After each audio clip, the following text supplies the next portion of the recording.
各位网友，大家好，今天是2021年7月10号，星期六，欢迎大家参加王健每日观察直播1的节目。我们今天的题目是滴滴赴美上市的麻烦，数据安全投射出中共对西方深刻的敌意。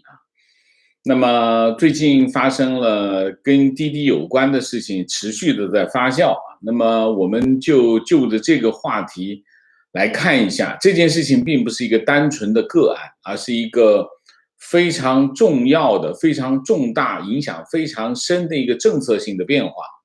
那么在这个变化当中，我们可以看到这个变化、政策变化背后的用意啊。我们今天主要的题目是这个。那今天的这个话题呢，是在YouTube 和这 Clubhouse 两个平台上的同时的直播。我在这里邀请这个 Clubhouse 房间里的网友呢，能不能去邀请一下你的朋友来参加我们的话题？咱们似乎这个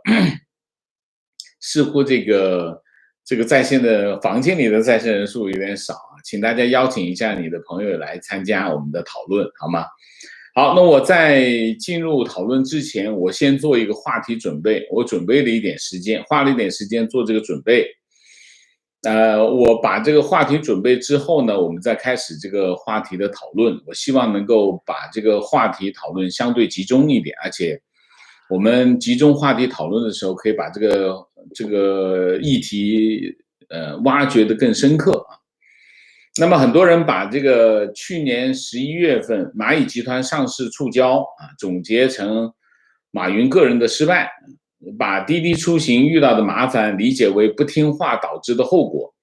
这种意气之争掩盖了事情的本质啊。我们归纳一下，滴滴出行跟滴滴出行有关，也就进入7月份以来发生的一系列的事情啊。先说滴滴啊，滴滴出行是今年的6月跑到美国啊，滴滴出行用了3天时间完成整个的上市程序，包括路演啊。那么目的只有一个，火速上市。你可以反映出这个滴滴上市的这种急迫的心情啊。所以呢，滴滴是在6月30号赶在中共100年党庆的前一天上市啊。那么7月1号，北京这个花团锦簇啊，这歌舞升平，又是烟花又是演出啊，非常平静啊，啥都没有发生，只是党庆。7月2号，网信办网络安全审查办公室发布公告，对滴滴出行实施网络安全审查。7月4号，网信办下架滴滴出行，然后就原因是滴滴出行严重违法违规收集个人的信息。7月5号，网信办发布公告，运满满、货车帮、Boss 直聘实施网络安全审查。那么这个运满满跟货车帮就是满帮集团，满帮集团是中国最大的公路货运平台啊。那么然后 Boss 直聘是目前规模最大的网络招聘平台啊。那么这7月5号、7月6号，中共中央办公厅、国务院办公厅联合发布这个依法从严打击证券违法活动的意见，提出2个政策要求。第一个，对中国企业海外上市进行审批，加强海外上市的中概股进行监管。第二个，完善数据安全、跨境数据流动、涉密信息管理等相关法律法规。7月7号，市场监督管理局处罚22起并购案，理由是违反垄断法，那么构成违法实施经营者集中。22起案件当中涉及滴滴的8起啊。那么7月9号，网信办下架滴滴企业版25款 APP， 理由是严重违法违规收集使用个人信息。那么从滴滴出行出事到现在，至少有3家中国企业搁置了赴美上市计划，其中包括这个医疗大数据公司叫林克科技离克科技是阿里健康投资的啊。然后还有一个就是健身应用程序 Keep 啊，另外一个就是中国最大的播客平台喜马拉雅啊。那么这些我们刚才讲的这一系列的公司，他们包括已经上市的，包括准备上市的中国企业，都有一个共同的特征，什么特征？涉及他们的应用，涉及大量的用户信息啊。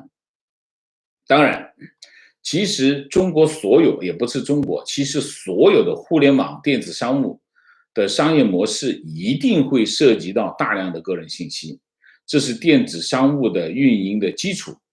淘宝也好，支付宝也好，微信也好，微博也好，都是一样，都会涉及到大量的这个个人信息。最新的消息，网信办7月10号发布关于网络安全审查的办法，它原来已经有一个这样的办法，现在出一个新的办法，这个办法的级别更高啊。那么它里面提出一条，他说，规定这个网络安全审查办法规定，掌握100万个人用户信息的运营者赴国外上市，必须向网信办申报网络安全审查，就是你来帮我安全审查一下，就这个意思。这就意味着所有涉及互联网电子商务的企业赴海外上市都要网络安全审查。因为为什么？因为大家要上市啊，要达到上市的话，一定是超过1000万级的用户啊。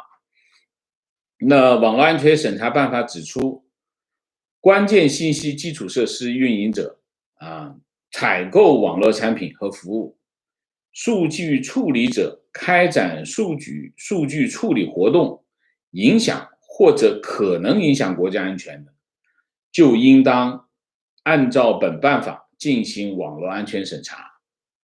网信办会同发改委、工信部、公安部、国家安全部、财政部、商务部、人民银行、市场监管总局、广电总局、证监会保密局、密码管理局建立国家网络安全审查工作机制啊，这个国家网络安全审查工作机制包括这些部门。那么运营者采购网络产品和服务的，应当预判该产品和服务投入使用可能带来的国家安全风险，影响或者可能影响国家安全，就应当向网络安全审查办公室申报网络安全审查。然后办法规定，对申报网络安全审查的采购活动，运营者应通过采购文件、协议等要求产品和服务提供者配合网络安全检查，包括承诺不利用提供产品和服务的便利条件，非法获取用户数据，非法控制和操纵用户设备，无正当理由不中断产品供应或者必要的技术支持服务等。那么办法规定，网络安全审查重点评估采购活动、数据处理活动以及国外上市可能带来的国家安全风险。然后它就有一些具体的操作，10天10个工作日然后就包括这个书面通知，包括情况复杂还可以延长15天等等我就不具体的念太多了那么这个规定什么意思？这个规定呢，将意味着中国互联网企业的估值的逻辑和估值的体系将面临重构就是说，它原来估值，它其中呢，它是按照原来的估值的逻辑和体系。现在这个网络安全审查的这个办法一出来，意味着什么？所有的电商企业，它都面临一个网络安全风险的评估。这个风险系数到底有多大？不知道，现在不知道，因为你不知道它怎么进行审查，而且它审查的后果怎么样也不确定，所以这个风险是巨大的。或者是有巨大的不确定性，所以它会影响一个企业，或者是当然讲的是电商企业，它的价值的评估啊。那么这是第一个啊，它会构成这个评估啊，重新估值，重新估值意味着什么？重新估值意味着股价的波动啊。那么这是第一个，第二个，这个规定不仅仅是对中国互联网的电商企业准备去海外上市的企业产生影响，它对已经上市的企业也产生影响，而且产生影响巨大啊！因为这个规定它讲得很清楚，关键信息基础设施运营者开展数据处理活动，可能影响国家安全，就应当按照本办法进行网络安全审查。那你想一下，基础设施哪些是基础设施？支付宝基础设施吧，淘宝基础设施吧，京东基础设施吧，微信基础设施，所有的这些你可以看到，在你手机里面，只要在你手机里面装着手机里面的，差不多都属于基础设施了。现在能够在我们手机里面待着的这些 APP， 全部都属于基础设施级别啊。那么也就是说，网络安全审查将成为中国高估值互联网电商企业的收割器啊，影响非常大。这些企业将面临一个新的风险——网络安全评估，这也将成为中国政府整治这些互联网企业的利器。那么，华尔街的专栏文章说啊，这凸显了中国政府的最近的一系列的表现，凸显了中国领导人习近平不断加强控制民营企业的努力，尤其是那些拥有海量宝贵数据的科技公司。德国伯恩大学中国问题的专家叫梅飞虎，当然他是个外国人，他说我们正在经历一场不间断、很有可能持续扩张的运动啊。这场运动的目的就是加强大型互联网企业及其数据处理方式的监管。中国当局希望管控有能力收集大量用户信息、取得市场绝对优势地位的平台类企业啊。这是梅飞虎说。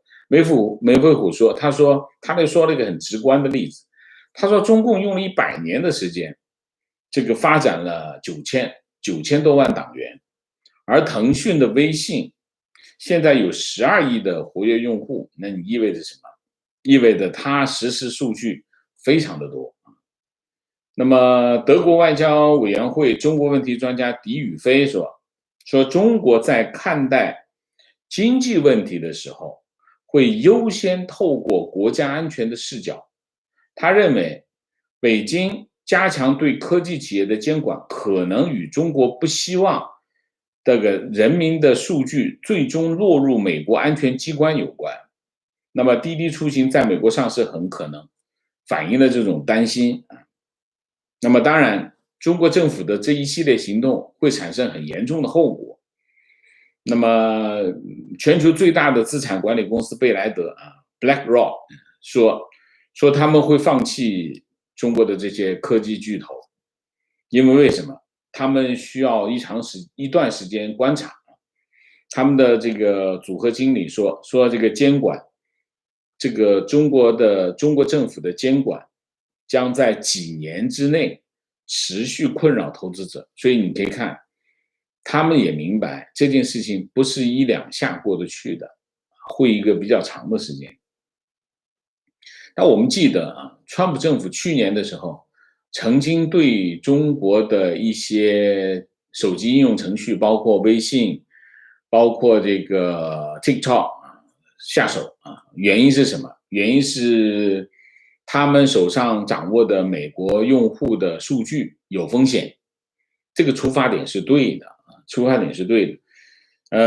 TikTok 去年的数据，8月份的数据，美国的用户超过1亿 ，TikTok 在美国的用户超过1个亿，每天活跃用户超过5000万，这是去年8月份的数据。TikTok 在全球范围下载了20亿次，你想一下，这跟这个滴滴滴滴在中国掌握了中国的用户的数据，它跑到美国上市，中国政府都觉得它会有数据泄露。现在中国的情况是什么？TikTok 跑到美国发展了1亿用户，它掌握了1亿用户的用户数据，直接掌握的用户数据，而且这是一家中国的企业。但是川普政府的行动失败了，法庭宣布这个他的那个无效，他的行政命令无效。所以呢，现在呢，这些微信也好，这个 TikTok 也好，继续在美国使用，继续掌握着美国用户的数据。但是美国政府完全包括拜登政府完全没有数据安全的概念啊，他们不担心，他们完全不担心美国这个数据安全，美国人的数据安全的问题啊，也没有防范的意识。但是中共不同啊，中共阻止这些互联网企业去海外上市，理由只有一个，就是他们掌握了大量的中国用户的信息。言下之意是什么？言下之意就是赴海外上市会导致用户数据泄露。好，我们就讲讲这件事情啊。中国是目前世界主要经济体当中啊，我设定一个范围啊，对个人隐私侵犯最严重的国家，这没有之一，就是第一啊。除了企业出于盈利的需要，你比如说像滴滴也好，比如说像这个支付宝也好，中国所有的企业都超出了他们需要应用的范围去收集个人信息啊。那么这个是没有疑问啊。中国政府做的这些动作其实做晚了，早就应该做。那么中国的应用程序超出合理的范围去收集个人信息，这个中国没有制定一个收集个人信息的规范啊。这是当然，原因是因为中国根本就没有制定个人隐私的规范。但是在这个侵犯个人隐私的过程当中，最严重、最厉害的是谁？是中国政府啊！中国政府是中国目前侵犯个人隐私的主体和最重要的行为人啊。那么，中国侵犯个人信息，收集个人信息的目的并非出于好奇，而是出于政权的目的。为什么？他要建立数字集权工具，就必须侵犯个人信息，对中国人进行人身控制。这件事情上，基本上现在中国政府对个人信息的控制已经到了登峰造极的地步。那封建王朝只能够通过登记户籍来掌握中国的个人信息，中国政府不是，中国政府对个人信息的控制已经超过封建王朝，不知道多少倍了啊。因此，中国政府建立的个人信息控制系统是全世界最严重的侵犯个人隐私的行为。这种行为就是剥夺中国人利用隐私来进行自我保护的机制。个人隐私是什么？个人隐私是个体针对政府自我保护的最后的一道防线。隐私就是这个，就是个体要成为一个群体的部分，与政府进行抗衡的一个手段。当政府能够掌握你所有的信息的时候，他就能够把你从人群中抓出来。当你被从人群中抓出来的时候，你就变成了一个人面对一个政府，你就变成了一个蚂蚁一样。所以隐私是什么？隐私其实是公民保护自己的最后一道防线，在中国没有在中国，所以人权其中隐私权是人权一个非常基础性的权利但是中国是没有隐私权啊。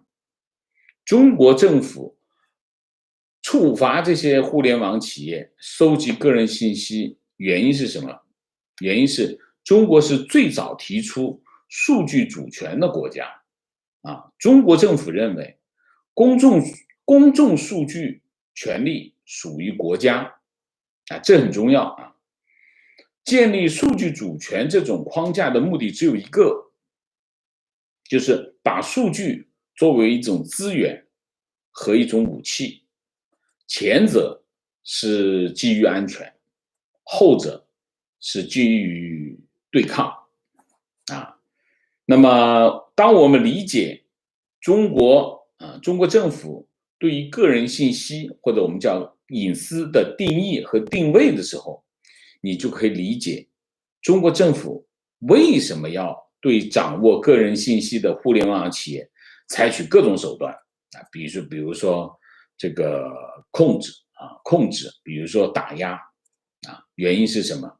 原因是你碰到了我的权利了啊。所以当这些企业去海外上市的时候，中共就要去阻止他们，说什么担心信息泄露，担心信息泄露，其实这个话是没错，但是理解的语义是不一样啊。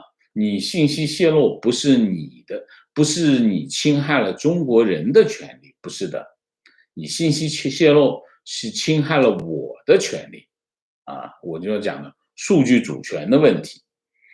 西方国家对个人信息或者是我们叫隐私的保护，当然是中国不可比拟的啊。那么在这种情况之下，中国的这番表态，当然不是出于对中国人的保护啊，而是出于数据主权的意识。大家想一下，两个人在交往的时候，一个人把门打开啊，你看我们家里有这个有那个，我只是谁谁谁，我干什么了？一个人是这样，这就有点像西方国家，西方是个开放的体系啊。那么另外一个人呢，就把自己的门关上，不让你看到里面任何，把窗帘什么全拉上，你看不到里面是什么东西。然后他对自己的任何情况，这个守口如瓶。当两个人是一个这样的交往的状况的时候，说明什么？说明这个人守口如瓶的这个人不怀好意啊。说当然有时候说我是防范意识，防范意识其实背后是什么？其实背后就是敌意。我讲的就是敌意。其实你看中共的这一系列的操作，其实背后反映的是什么？就是中共对西方国家深刻的敌意。那么我就昨天看见一个文章，它里面说西方世界啊，这个《世界报》《世界报》的一篇文章说西方社会对中共了解的太少。那么他就是说这个百年政党对突出的能力是这种适应能力很强。没错，他这个《世界报》的这篇文章说的非常的对。西方国家根本不了解中共，他根本不了解中共从诞生那一天开始对西方的这种仇恨。我刚才讲的那个敌意的来源是什么？就是来源于这种仇恨。中共的内核是什么？我们经常讲中共的核心利益就是政权，中共的内核就包含了一样东西，就是仇恨。从他这个夺权的过程当中，到他夺完权到现在，你可以看中共建政到现在，理论上他是一个执政党，执政党应该干什么？执政党应该这个团结人民，他不是，他永远在打击5%，他永远在制造仇恨，从阶级斗争，然后到境外势力。你说中共一直在培养仇恨意识。这个仇恨是什么？仇恨谁？其实仇恨到底就仇恨西方。西方的核心是谁？西方核心是美国啊，所以来来去就是恨美国。所以你可以看中国政府的这种保护自己的数据关起门来的这些东西，里面就是有深深的敌意，本质就是这个。所以你可以看到，其实中共一在关键的时候，他都会跳出来表演，表演什么东西？就是表演这种由仇恨产生的敌意，由这种敌意产生的行为，他采取这一系列的行动，都是敌意，没有别的，它没有别的含义。说你跟保护中国公民的个人信息呢，完全不这么回事。好吧，那我们今天我就做一个简单的话题准备，那以这个为前提，我们看看大家，希望 Clubhouse 房间里的网友以及 YouTube 平台上的网友踊跃的发言，好吗？那我们现在就进入互动。进入互动之前，温馨提示，请大家点赞，请新来的网友订阅，请大家加入我们的会员，支持我们做更好的节目。请 Clubhouse 的房间里的网友呢，去每个人去拉一个人来，让我们的在线人数多一点。我们现在有多少人？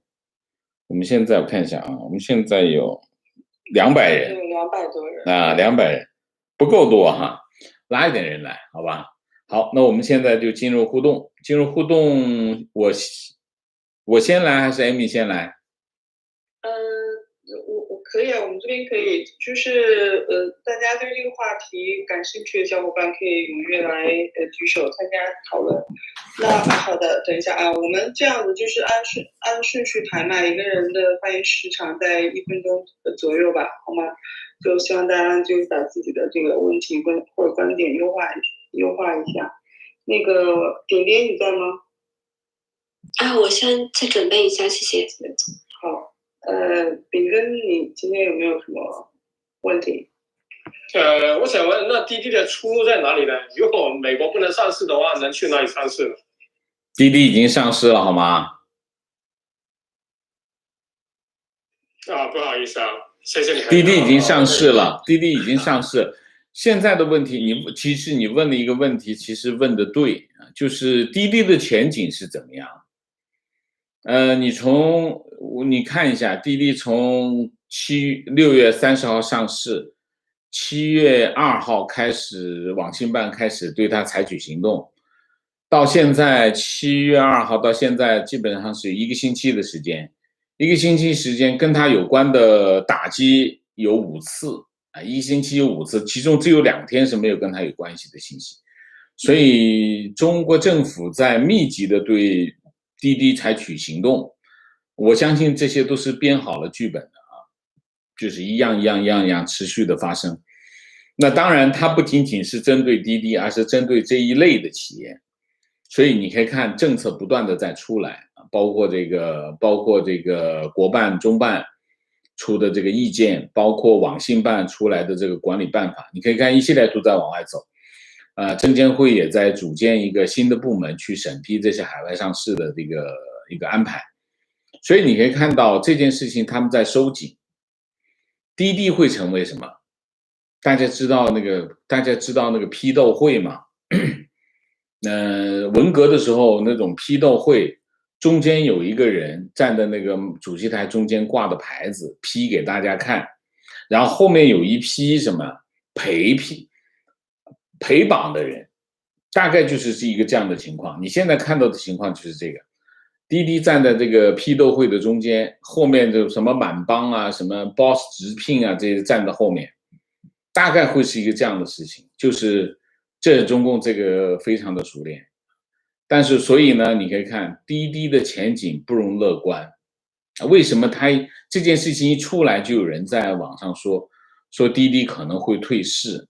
但我觉得退市的可能性不大，原因是因为退市成本太高，但是也不排除这种可能性。所以现在这个滴滴的前景不乐观啊，所以滴滴的股价没有反映滴滴的现状，所以我认为滴滴还会跌啊，好吧？那我再追问一下，就是说，直接放弃中国市场，专心做海外市场的可能性大吗？滴滴？不可能，它在海外没有竞争力，他如果在海外的话，他早就去跟 Uber 打了嘛，对不对？所以你看，你可以看到，以中国的企业，你从阿里的市值到这个腾讯的市值，他们都是5、6万亿的这个市值。以他这么大的企业，其实5、6万亿是个非常大的企业，他完全可以进军全世界的市场。可是你有没有见他们去全世界的市场？没有啊。为什么？如果他跑到海外市场上去，他的估值就会掉下来。为什么？他不可能获得这么大的利益。他们在中国获得这么大的利益的原因是什么？中国的市场像铁桶一样围起来的，他们在这个铁桶里面享受着一个基本上垄断的市场，所以他们才会有这么高的估值。如果他跑到海外去，海外的市场可没围成铁桶让你自己独家经营，那你就得跟其他企业打。当你跟其他企业一打的时候，你的这个资本回报率一下就会跌下来，所以你的估值可能就会直接就灭掉。所以为什么中国的互联网企业市值巨大，像一个庞然大物，但是它从来不跨出国门，原因就在这里。虽然你看淘宝啊，去其他地方搞一下，但那不是大规模的投资，那只是顺便把你的客户因为你的客户跑到其他地方去，我顺便把服务提供到那边去而已。它不是跟其他的跨国公司一样去做跨国经营，那是完全不同的概念。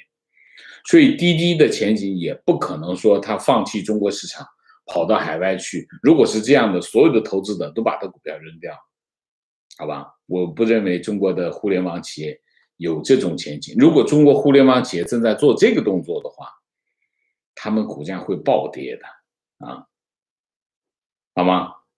好的，谢谢王健老师。哎，好，那个我们按麦序吧。我看有人在闪麦，我看猫总在吗？啊，我在的。哎，好，我们先请猫总。其实这个事情，我好像正好是在那个前几天还讨论过这个事情，但是我并不是从我并不是从那个旁观者的角度来看的话，其实我是从一个居中人角度来看。为什么呢？因为我的很多客户买的母基金里面都有滴滴。第一，主要投资人很多，有软银、阿里、腾讯，还有中信产业基金，还有环球老虎基金、TST 的马戏平安、招行都有。然后，毛总，你声音可以大一点吗？好像有点断续啊。等一下啊，我就戴个耳机。那我可以先提2个问题吗？好 ，Steve， 你先提一个问题吧。对啊，我觉得反正第一个问题是，就是它这个滴滴如果未来这样子的话，它的取代品会是什么？还是说它即将一个现状是它变成像京东一样被归为，还是说对啊，这个是第一个问题。第二个问题是这件事情的 trigger 是什么？是它对啊是怎么样导致了这件事情的发生？说错了什么话还是怎么样？您第一个问题是什么？像京东那样怎么了？我没听清。就是意思是它最后是会被变成了一个就是属于国有的这个集团呢，还是怎么样？而且我当时候觉得挺惊讶的一个原因是就是它本身滴滴有腾讯的股份，然后呢腾讯算是皇亲国戚，算不算是啊？然后我那个时候没想到就是但是还是说他股份其实腾讯占的不是很多，所以他因为一些事情，然后 trigger 到了这个政府，然后接着就被清理或者说被收拾。然后我想说这件事情是第一个，腾讯不是他主要股东，他的主要股东是软银软银是他持有股份最大的，但也不是控制性的股东。那么软银是第一，腾讯是其中一个那么腾讯也有10%左右吧，包括阿里也有10%左右。基本上腾讯在它的股份当中不是一个非常核心的股东，这是第一个。所以你的那个第一个问题基本上不成立吧？腾讯也不是国企腾讯的最大股东不是国企腾讯最大股东是南非的一家公司最大的股东是南非的一家公司。这是当然有人说他的是那是建行，那个不成立的，那是个不成立的说法。第二个引发他的事件有很多说法，当然其中现在最主流的说法是，他赶在建党100周年的之前上市，用3天时间上市。我们刚才讲，之前网信办跟他打招呼说希望他暂缓考虑一下，先不要上市，他没听，这可能是一切事情的原因。动员他不要上市，当然其中有一个就是我们今天的主题，就是数据安全问题，所以这基本上和我们之前讨论的一系列问题都有关联，好吧？主要的问题还是数据安全，也就是我们刚才讲这种中共对西方的这种深刻的敌意，最终追上去就是这个东西，好吧 ？OK， 毛总，请你。其实我是从那个投资人角度来讲的，因为现在滴滴有软银、阿里、腾讯，还有中信产业基金会，还有环球老虎、DST 在拉西。实际上来讲的话，我客户在这边确实买了很多他们的母基金产品，里面就包括滴滴的包括滴滴。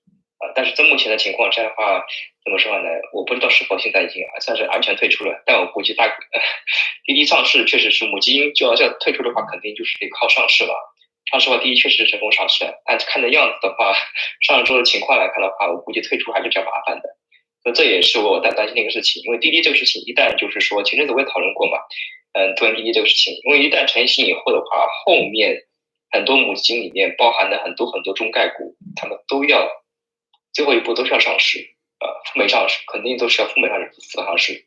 如果说国家对于上市这一块抓得很紧的话，以前从来不管海外上市的，现在如果开始管的话，这个后面这些母基金投资来看的话，肯定是大概率的话是全部要打水漂，是无法退出的。这也是我也觉得就是说滴滴为什么一下子就是说被称为窗口，原因非常简单，他背后的资本一直想让它上市，因为资本是要上市拿钱的，但结果就是说这个事情逼太急了。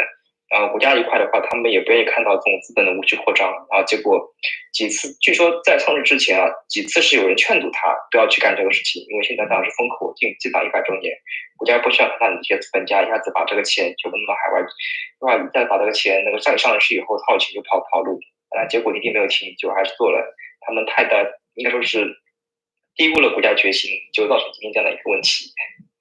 但是我这个角度的话是从我的那些高净值投资客户的角度上来看，怎么说呢？真的是蛮悲惨的一个结局。估计后面的很多投资来看的话，包括一些私募股权基金，他们入来一些创新企业，他们如果说是要有人投资，要有人去上市的话，估计没有人干这个事情的。只能说一个时代结束了吧。OK， 谢谢毛总。回应一下2点啊。第一点，滴滴上市不是滴滴上市是不意外，为什么？你想一下，滴滴在上市之前，它融资了20次，融资20次，融资了多少钱呢？就是在上市之前，投资者投了多少钱进去？200个亿。那你想一下，这些人掏了200个亿给滴滴花，这200个亿他得掏回来，那你必须上市。所有的中国的互联网企业，它的路径都是这样，你起来的时候，投资者给你钱，让你去发展，不断的给你钱，最后呢上市我就占你的股份，最后我通过上市把我的钱拿回来，然后获得利益，这就是整个的风险投资的一个循环。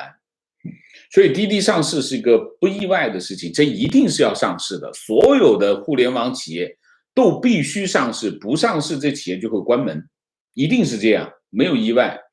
所以呢，滴滴上市这件事情的预期是一定会发生，而且滴滴已经搞了9年了，200个亿下去了，所以滴滴是有上市的压力的，股东一定会给滴滴的管理层压力，说你尽快上市，否则的话我的钱在里面待了9年，什么情况？200个亿。所以这是一个原因，所以这个并不意外，这是第一个。第二个，上市不是把钱拿走，是跑到美国去把钱拿回来，理解吗？上市是融资，不是扔钱出去。很多人以为中国企业去海外上市，把钱弄到海外去了，不是这样，是把海外的钱拿回来，因为它是要融资，股权融资。所以这是第二个概念。第三个概念，我不认为这件事情上有什么个人关系，我不觉得。就是说，当然这里面有一件事情，就是广信办打招呼他没听，而且他急急忙忙打完招呼，我估计就是打完招呼一听，哇，这政策可能要变，政策可能要变。你想一下，柳青也不是普通人，柳青背后是柳传志，柳传志政商关系也很多，大概是知道这个政策是要调整，所以在调整之前赶紧上市，否则你怎么交代？没法交代这事儿。所以我觉得大概率的情况大概是这样，好吧？所以我简单回忆一下猫总啊，好吧？那我们Amy， 我 YouTube 上面的网友很多的内容，我先过一下好吗？好的，行，那对，好的。观点，王老师对数据侵权对象的分析非常准确。在中国对信息系统的安全等级保护体系中，等级分类的标准写得很清楚，涉及个人数据泄露风险的系统，最高也就只能定为2级，实际上是最低等级。而只要涉及到社会影响、国家安全，就被要求定为更高的安全级别，最高可以定到5级。可见，中国的个人数据隐私保护，在中国的政府来看毫无重要性。CCP 只在乎这些数据背后集合背后的利益啊，这是一个观点。另外一个观点，中共对网络安全的控制，还是说明他想控制一切。可是科技的发展不是以中共的意志为转移，用封堵的方式可以对传统的交流有作用，但网络技术的发展直接突破了那道物理高墙。Starlink 等未来科技技术让中共与世界发展背道而驰，它的封堵永远赶不上科技自由的流动，中共必然被这个世界所淘汰，被遗弃。观点，习一边战狼外交和全世界脱钩，一边协助全世界打击中国各个方面。这一波的对阿里和滴滴的组合拳下来，但凡还有脑子的人都不会再买中概股了。观点，换届临近，习得了严重的迫害妄想症，以美国为首的西方为假想敌，军事上不敢正面刚，于是拿资本面开刀，宁可牺牲国内经济活力，也要掐断一切可能影响政权统治的力量。阿里、滴滴或许只是杀鸡儆猴的开始，不是现在吧？美国为首的西方为假想敌，他不是假想敌，他就是敌人。中共建政到现在，他们一直把西方，当然是美国为核心的西方为敌人，最终的敌人。所以你可以看，以前讲的是什么？以前讲的是阶级敌人、阶级斗争，讲的是敌人啊，阶级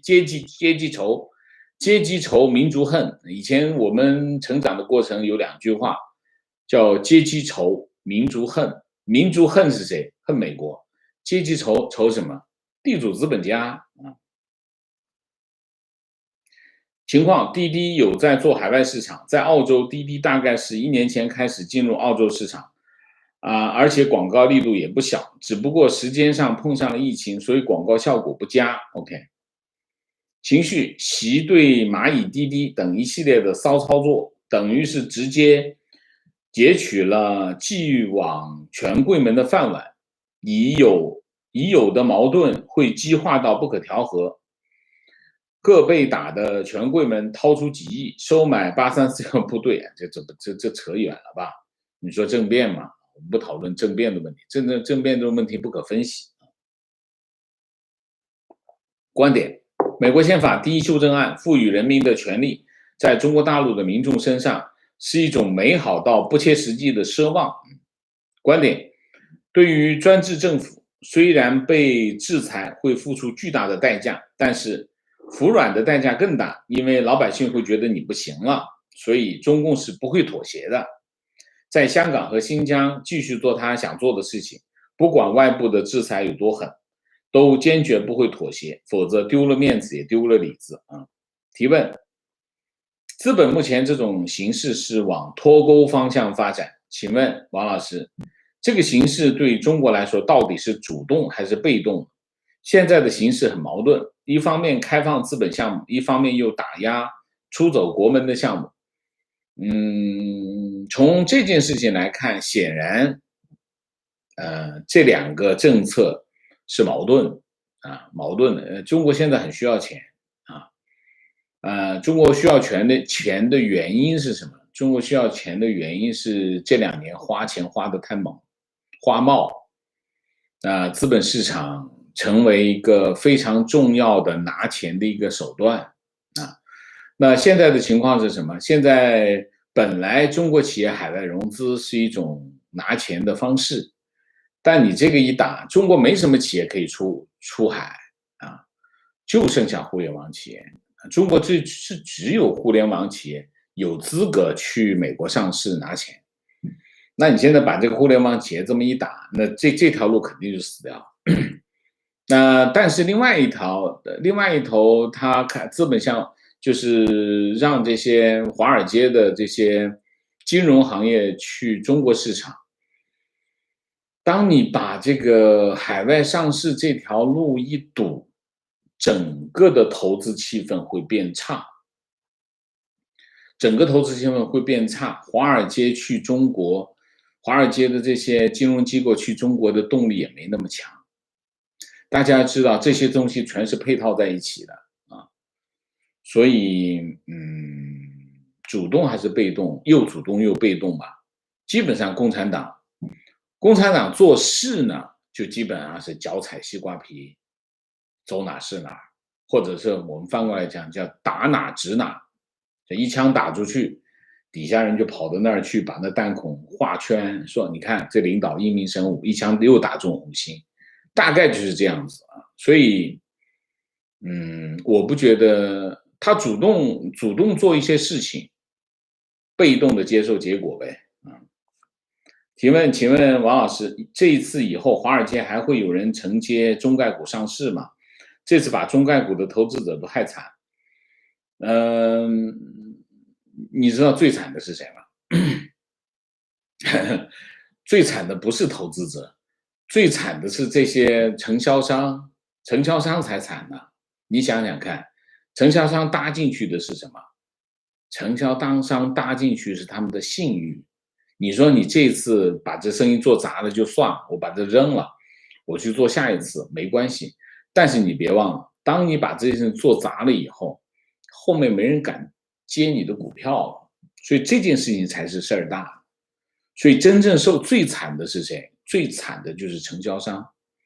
所以你现在这件事情之后，我觉得中概股中国企业上去华尔街去美国上市的这个空间不能说没有了，这是已经小，非常非常的小非常非常小。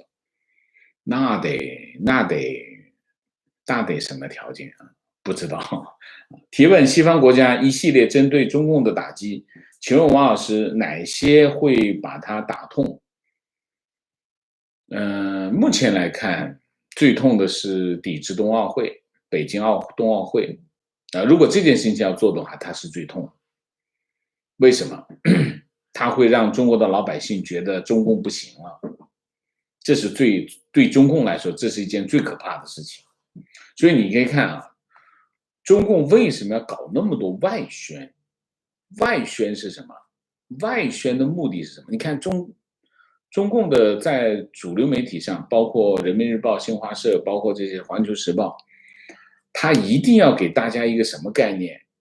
中共很牛逼。目的是什么？中共很牛逼背后2个东西，一个东西是什么？一个东西就是你看中共很牛逼，所以它是对的，这是一个逻辑。第二个逻辑是什么？中共很牛逼，千万别反抗它，就这2个逻辑。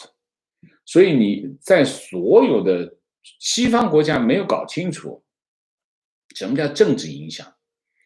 政治影响就是要打中共的脸，就是你得把他脸打给中国人民看，啪啪啪，打的一看，哟，这不行啊，这个这个下面的人就开始反抗，就是这样。所以你说我给你一个标准，就是实际上损失多少钱不重要，那个没关系。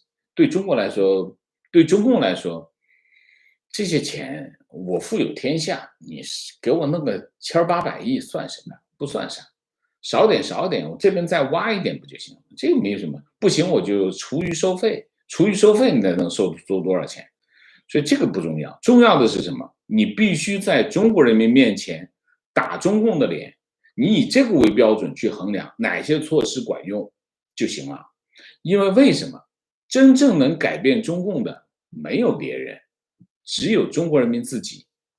所以你要让中国人民觉得他不行了，他快完了，那就行，那就可以了。所以你用这个来评判，就知道哪些痛，哪些不痛啊。观点：滴滴事情除了朝廷对内杀鸡儆猴外，还有部分是为了下半年美中贸易谈判做准备，为谈判先掀桌子，表明不惜一切和美国干到底的战狼态度。不同意，我一点都不觉得在这件事上跟中美贸易谈判有关系。为什么？中美贸易谈判，用我们南昌话叫什么？是美国 taught 美，是中国 taught 美国去谈的，就是中国去求美国谈的。为什么？关税在那里。所以在这个问题上，战狼只要涉及贸易谈判，中国没有战狼态度。中国战狼态度，美国马上扭头就走。所以这件事情不是这样，这件事情不是这样。观点：中共是想整谁，找个理由就可以轻松做到。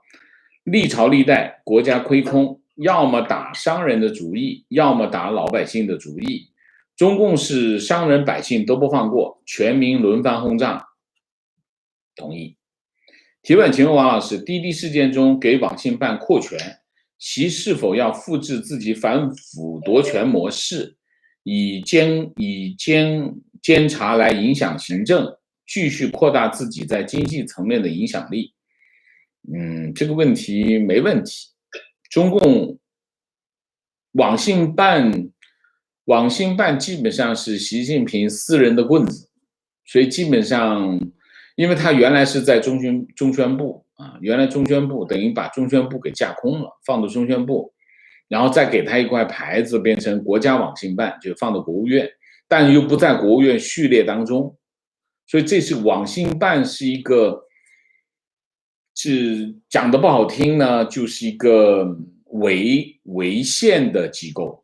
他没有一个合法的身份啊，他只是一个党的办事机构，然后给他一个牌子而已啊，所以他没有法定地位。网信办其实没有法定地位的一个这样的机构，这是第一个。第二个，扩权，他不仅仅是扩权，他的地位已经差不多把中宣部给架空了，因为中宣部你管媒体嘛，管媒体现在媒体都没用了，所有的中国官方媒体全部都在饿得半死，剩下全是网络上，网信办全管了，所以中宣部其实已经被架空了。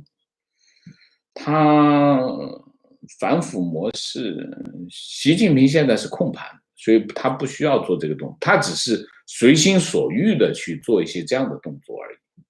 所以网信办其实是什么？就是砸自己的场子的意思啊。提问：请问王先生，现在中共对互联网封锁如此森严，对互联网未来前景影响会有停滞一说吗？我不知道你的互联网前景有停滞一说。中国没有什么发明创造互联网，互联网都是抄别人的，停不停滞看其他国家，看美国有没有停滞。美国再往前走，中国继续抄就是了，所以不存在这个问题。存在的问题就是，如果美国往前走一步，中国抄不抄，看中共愿不愿意让它抄。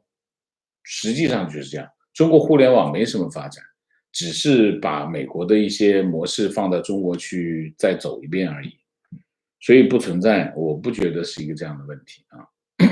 情况，很多国内的企业家是能看清楚目前形势的，但是不到打到自己头上那天，还是抱有幻想。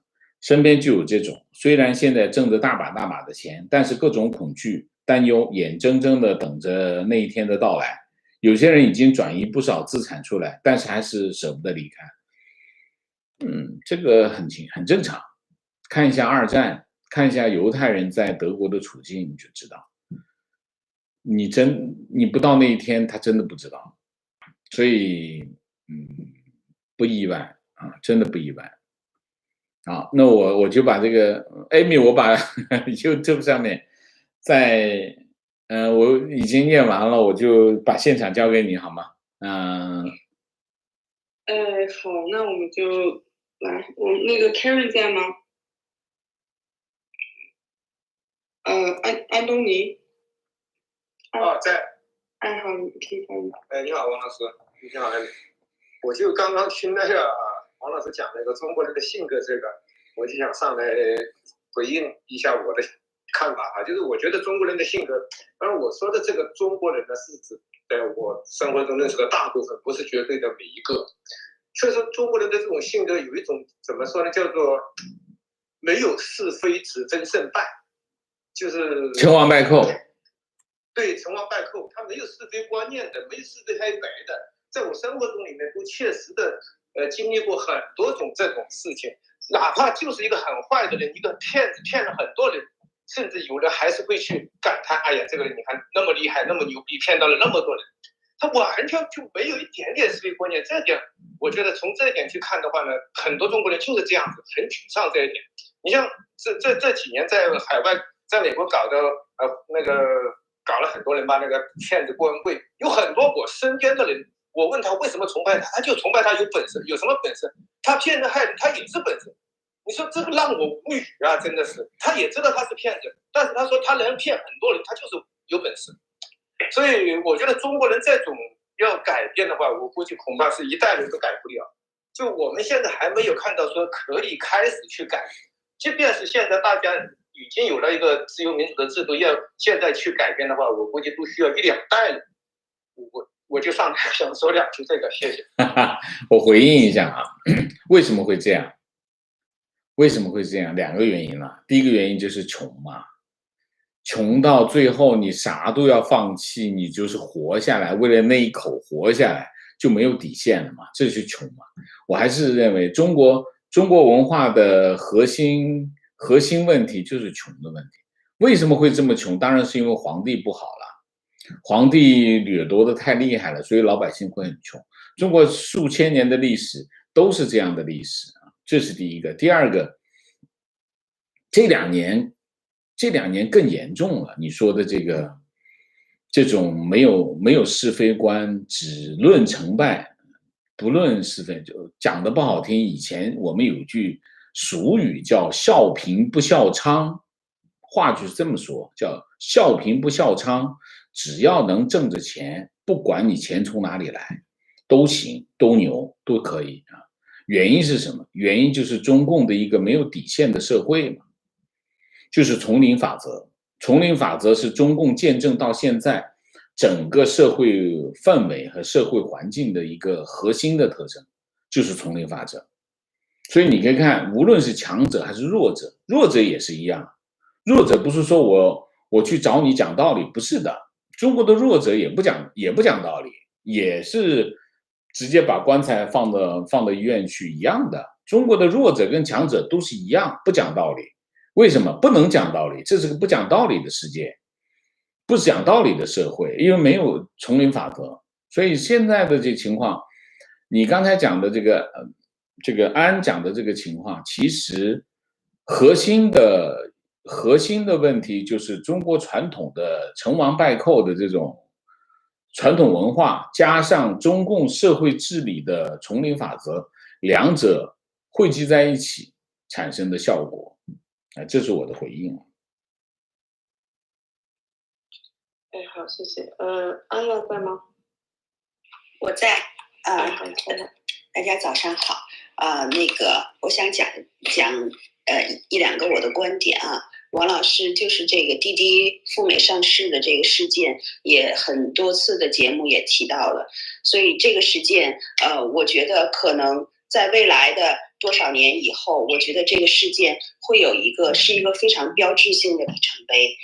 虽然中概股最近1-2年以来，随着中美的逐渐的脱钩、战略政策的改变，中概股的风险越来越大，但是我觉得目前滴滴上市这个事件标志了中概股风险概念的一个顶峰。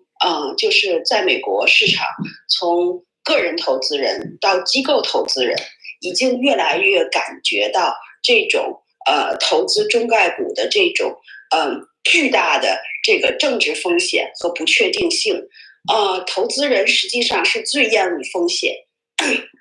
他们是希望能够，因为投资就是虽然买了今天股票的价格，我看中的是未来公司几年的增长性，但是现在中国，然后习近平他个人的这种政治极权主义，所以这次滴滴赴美上市后期遭到中国政府重拳打压，这个东西就像王老师前面分析的，很多有可能是出于最高领导人他个人的一种意志的一种发泄，所以就是在一个这么大的排名第2的世界经济体中，如果某一个领导人，最高领导人他的个人的意志可以左右这个国家和政府的这样的一个政策走向的话，这个就是一个投资风险的一个顶峰，这个是这个正常的投资人极度厌恶的一个事情。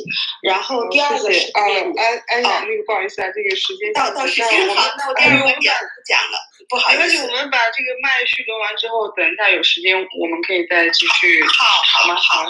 那么下一位，好，那个8月在吗？August。那我先来好吗 ，Amy？ 好啊，你可以。提问，请问王老师，现在国内到处缺钱，而党政班子加上企事业单位养这么多人，这会成为压死骆驼的最后一根稻草吗？我们天天讨论最后一根稻草，我不知道是不是最后一根稻草，它肯定是一根稻草啊，肯定是不能算是稻草吧？我觉得它这个现在的这个党政机关事业单位的人浮于事啊，这个规模非常的大。为什么？你想一下，中国经济成长的这几十年下来不断的成长，这个盘子越来越大，那就不断的去养人，那不断的养人，那么就这个规模越来越大。但是经济下行一收缩，那就养不了那么多人，怎么办？很简单。先把没有边的人给去掉，然后再把不核心的去掉，所以这个我倒不觉得他一点办法都没有。中共现在很弹性的，所以在这个问题上，你别以为他没有办法，他有的是办法啊。所以我不觉得他处理不了，因为那些人也不是核心的嘛，你觉得这也是普通的韭菜嘛。割该割就得割。观点：滴滴和蚂蚁被搞的原因不同，蚂蚁是又要名又要利，而且规模巨大；滴滴是他们想把这些好的投资项目留在国内，给国内的闲置资金找个好窝，防止资本外流。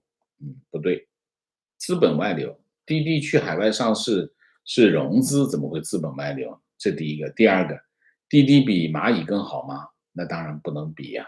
所以你的判断不对。观点：虽然去年英国对中共有一系列动作，但是对中共还是比较软弱的。不过在香港问题上已经得罪了中共，比如中英多半年一直没有直航，英国作为欧洲这边中国留学生最多的国家，大家回国非常困难，要在欧洲各国转机回去，所谓的开通直航日期一拖再拖。英国分明可以有更大的作为，它在国际上的政治影响力可以很大。我一直对英国的取态，在中国的问题上取态不理解。为什么？英国本来可以做很多的事情，但是他完全不做啊，完全没有作为，他只是给香港人贴个创可贴，没有用啊！你香港人被中共拿大棒子在打。你给他贴创口贴有什么用？你必须把它用大棒子打的那个手打回去才行。所以英国的这个表现，一个我不理解，我不理解他为什么是这样，因为其实英国是一个强国啊，它虽然它影响力没有以前那么大，但是它影响力非常大。所以你看，英国在这一系列的行为当中，他唯一做的一件，其实呢，他还是把中共给得罪了。所以你看，中国在中国的主流媒体上对英国的那种不屑，英国人不理解，我不知道他理不理解英国人的这些行为，我不理解，我不理解。你想一下，大英帝国的荣耀，我觉得在 Johnson 手里，你想，中英联合声明被中国撕毁了，这是什么意思？撕毁中英联合声明是什么意思？就直接打英女皇的脸啊，对吗？伊丽莎白女皇的脸啪啪被打得啪啪响，英国政府完全没做什么事情，没做任何的动作。你要知道，一个国家的脸面被打是什么意思？